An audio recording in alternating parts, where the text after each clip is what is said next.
Hello, I'm just going to run through a quick training here on how to use Standards for Success, how to view the dots and marks that you got on the domains from your evaluations from the administrators, and how to attach an artifact, which you will be required to do, particularly to upload your lesson plan for your extended evaluation. You should have already received your username and password from the tech department. Please be sure to have that handy. If at any point in time you need to pause this training video to log in or look for a document that you are wanting to upload for the artifact section just to catch up at any point, please feel free to do so. When you do get evaluated and your evaluator has completed submitting things to Standards for Success, you will get an email in your inbox that looks like this. You will see the evaluation was done by whomever it was done by. In my case, it was Mr. Elkins. And there will be a link at the bottom for you to be able to click on and go straight to the Standards for Success login page. So if we click on that link, we will see that login page, and this is where you would want to enter your username and your password. So do that now.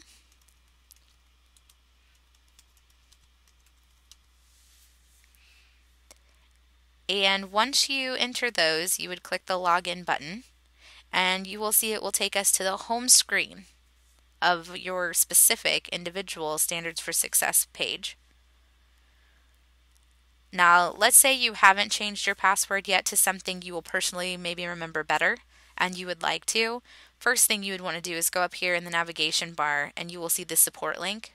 You would want to click on that support link, and the very first link you see here is change my password underneath personal account information.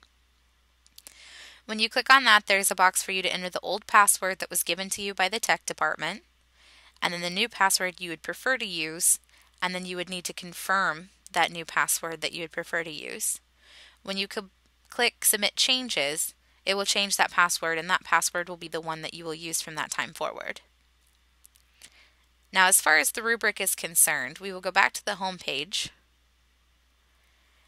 And in our home page, you can see that I have had 3 evaluations completed. Now, you may not have any, or you might not have this many, but you will see some amount of evaluation show up here when your evaluations have been completed. Now, if you have more than one and you would just like to view the newest one, so my newest one was here by Mr. Elkins, as my email said. If you're just wanting to view the marks from the newest one, you can make a note that number 3 is the evaluation that was done. So this was my 3rd evaluation, and you can scan through the rubric just looking for 3s.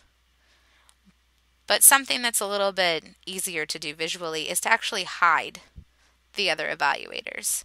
You can see when I clicked hide that Miss Miltz's green dot of a 1, my 1st evaluation, disappeared, just like it did here with the 2 for Mr. Hensley's evaluation of me. So now when I scan through the rubric, only the dots from the 3rd evaluation, the green dots that show a 3, only those dots will appear.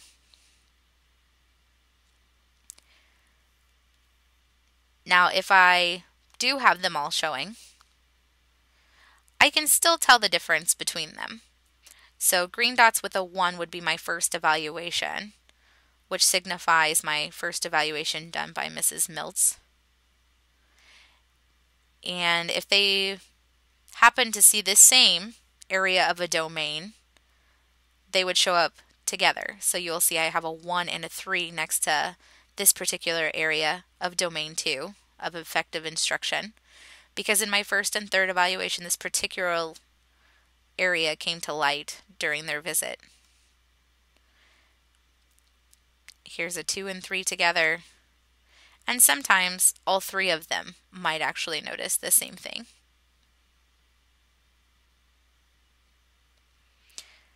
So that will be how you look into the rubric to see where you're getting your marks, what you need to improve, what you're doing well and should continue to do. Basically, that comes down to reflective practice and how you choose to utilize your evaluation in your classroom.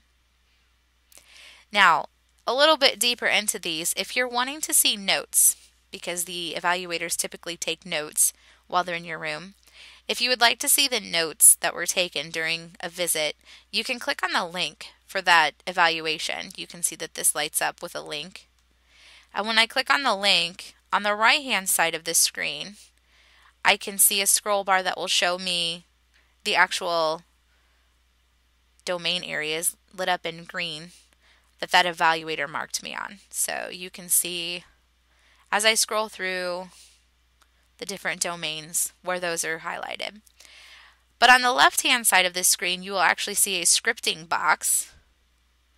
And this scripting box shows that this was my evaluation in period 3, and it actually has the notes that were taken by, in this case, Mr. Elkins, who was evaluating me on this particular day.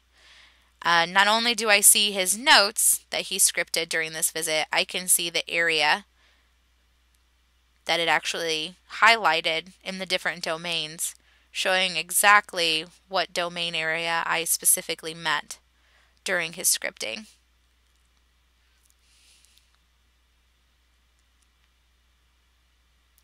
Now let's say that you don't necessarily want to have just a digital copy of this on the website. You can download the PDF version. There's a link for it here in blue.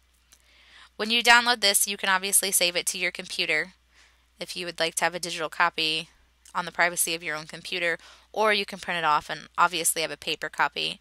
But you can see that in this case they're highlighted in gray for the areas that particular evaluator, this again being my third evaluation by Mr. Elkins. But you can see the different areas that were met during that visit.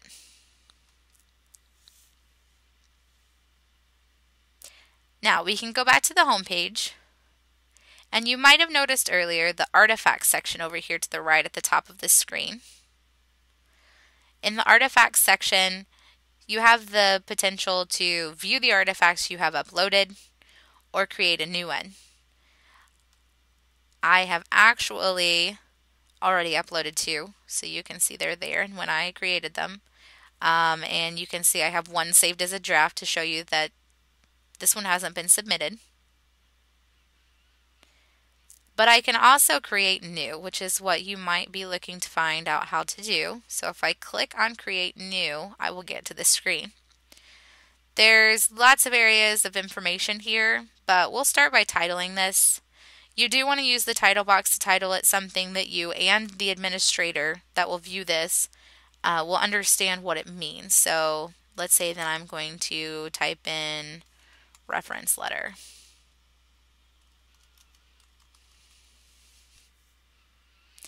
Then I can type in, a description here. You will want to describe it to make it clear to the administrator what it is exactly that you have uploaded.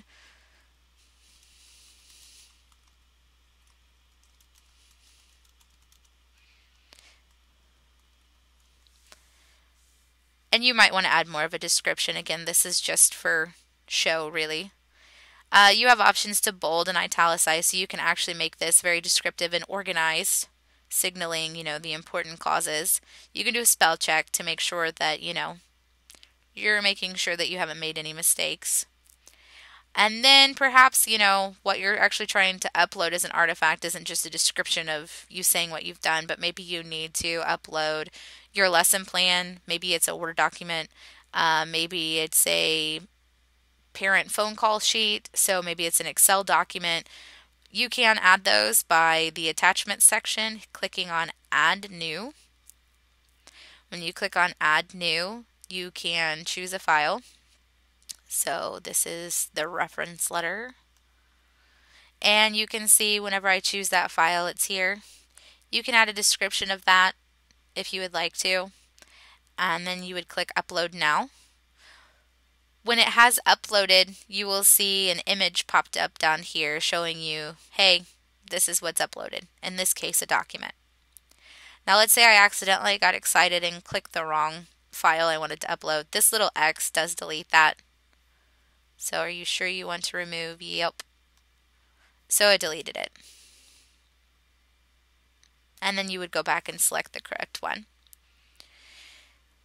Now, the administrators are going to want you to signify what domain it is that you're trying to reference with your example here, this example artifact. Let's say that you're trying to just do domain 1 here, show proof of purposeful planning. Then you would click on up here where it says domain 1. You would want to fill in that bubble instead of all domains. So we'll fill in the domain 1 bubble. And then that will just organize and signify to our administrator that this is our example of how we can show purposeful planning, our example of that for the year. And then let's say that you get interrupted.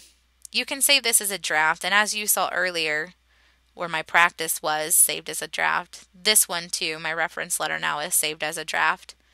When you save it as a draft, it's just saved for you. The administrators can't see that that's on there yet. So it's all just for you and whenever you can get around to finishing it. So let's say that I am ready to finish this one. I have everything uploaded and I have my domain ready to go. I would click on that link and then it would bring me into here and I would go to edit artifact. Once everything is fully complete and you're ready to send it, you would hit the save and send button. This not only saves it on Standards for Success, it will send an email to administrators signifying that you have uploaded an artifact that they need to take a look at. So make sure when you're ready to save and send, you are ready to save and send because it will send that email notification to them. Now let's say that I was planning on uploading something and I changed my mind. Okay, when I go in to view my artifacts and I have these drafts, I can click on one and right next to edit artifact, which is what I clicked on for my reference letter, there is delete artifact. If you've decided that this isn't exactly what you wanted to do and you've changed your mind about uploading it, you can delete that artifact. So you click on delete. Are you sure you want to delete this? Yep. And you can see that practice, which was the one I deleted, is no longer visible here. And in a quick nutshell, that is how you use Standards for Success, both for checking how you did on your rubric from the evaluation and using that to, reflect and fix your practice or know what you did well to continue in your practice. And in a quick nutshell, that's also how you would upload an artifact, which we are required to do, how you could delete that artifact or edit it after you've saved it as a draft.